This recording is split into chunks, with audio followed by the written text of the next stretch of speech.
Hello दोस्तों, आज हम बनाएंगे चीनी का भूरा, जो कि लड्डू बनाने में काम आता है या फिर और कई मिठाइयों में ये काम आता है। तो ये देख रहे हैं, लग रहा है जैसे कि रवा है या फिर लग रहा है चावल का आटे के जैसा, क्योंकि ये आटे वाली छन्नी से छना हुआ है। अगर थोड़ा मोटा चाहिए तो रवा जिससे छानते हैं उस छन्नी से छान सकते हैं। तो चलिए इसे कैसे बनाना है बनाते हैं। इसके लिए हमें चीनी लेना है। तो चीनी मोटा हो या पतला, दोनों चीनी से भूरा बनेगा। तो ये 250 ग्राम का बर्तन है। आपके पास अगर मेजरिंग कप है तो आप मेजरिंग कप का इस्तेमाल कर लीजिए। और चीनी लेंगे और भर के चीनी लेंगे और पानी लेंगे आधा। मतलब कि कोई भी बर्तन का भी इस्तेमाल कर सकते हैं, जिससे कि हमें मतलब चीनी जितना लिए उससे आधा पानी लेना है, क्योंकि पहले चीनी को अच्छे से पकाना है। तो चीनी पहले ले लेते हैं।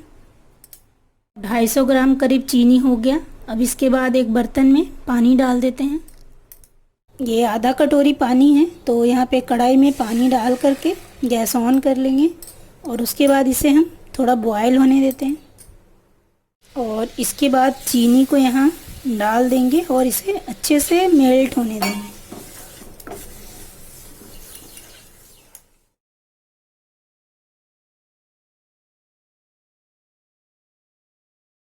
चीनी को मेल्ट होने तक गैस का फ्लेम तेज रखना है और थोड़ा और जब चाशनी सूख जाए तब हम गैस का फ्लेम कम कर देंगे।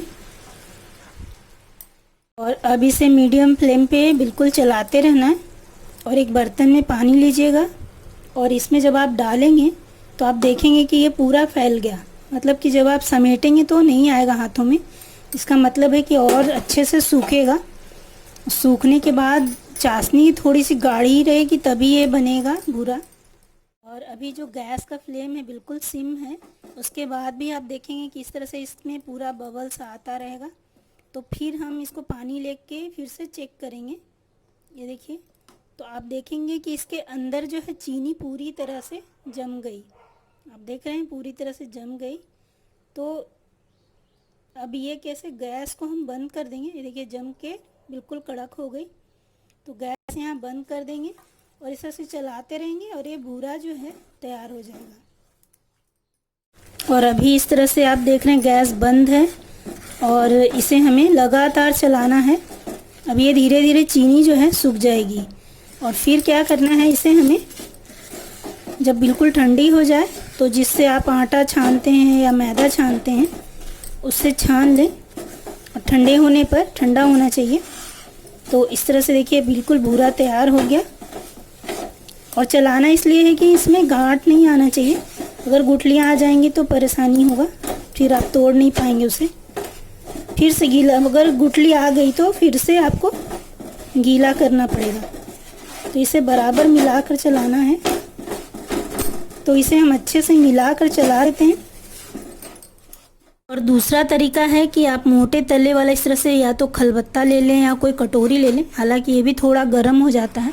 आराम से इसे ऐसे, क्योंकि इतना गर्म में आप कुछ भी किसी चीज़ से नहीं चला सकते, ग्लास से भी कर सकते हैं। और ऐसे करके हमें इसे बारीक कर देना है। उसके बाद जब आप चालेंगे तो मोटा जो है वो बहुत कम निकलेगा। और अगर निकला भी तो पानी से नहीं गीला करके इस खलबत्ते में भी कूट कर फिर से आप उसे बारीक कर सकते हैं। और इस तरह से हम इसे चाल लेंगे।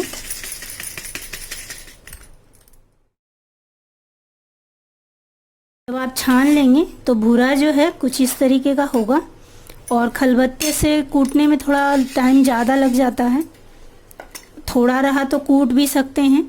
और सबसे आसान तरीका है, जार में आप डाल करके एक बार घुमा दें। तो ये देखिए कितना बढ़िया रवा जैसा हो गया है। तो ये रवे के जैसा ही होता है भूरा। कई मिठाइयों में बनाने के काम आता है।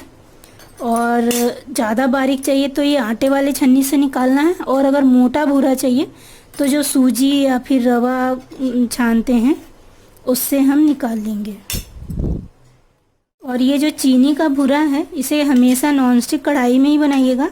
और जब चीनी सूखने लगे तो कोशिश कीजिएगा उसके तले में ना चिपके, जिससे कि अगर तले में चिपकेगा तो वो नहीं निकलेगा बगैर उसे फिर से पानी दिया हुआ और गर्म करके। तो तले में ना चिपके, और अगर किसी और कढ़ाई में बनाते हैं तब भी कोशिश कीजिएगा तले में ना चिपके।